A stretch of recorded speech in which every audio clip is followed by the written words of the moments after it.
therapeutic interventions for age-related memory decline, if you at least agree that it's worth considering. We have, of course, been relying on this dentate gyrus specificity and our ability to visualize this across species to address this question. I'll talk about that briefly in the closing few minutes. I'd like to emphasize that when I talk about therapeutic interventions, I'm talking about everything: behavioral, quote-unquote, nutraceuticals, and maybe even pharmaceuticals.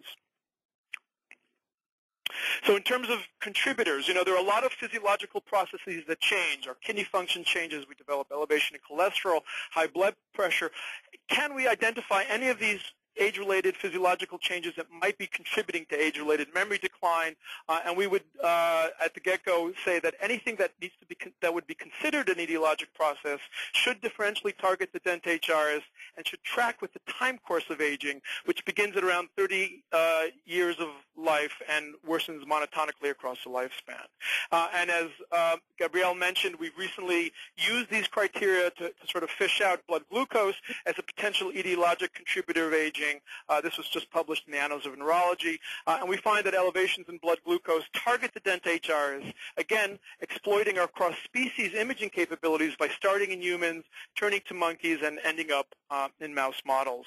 Now, as my endocrinology colleagues have taught me, we all develop age-related decline in our ability to handle glucose. And so this inability does begin at around the third decade of life and worsens monotonically. So we do think that age-related changes in glucose regulation do fulfill criteria as a potential etiology, one etiology. I'm sure there are many for age-related memory decline. And this leads directly into therapeutic interventions, and in this case I'm going to focus on behavioral intervention, and that is physical exercise. A number of years ago, we published a paper where we found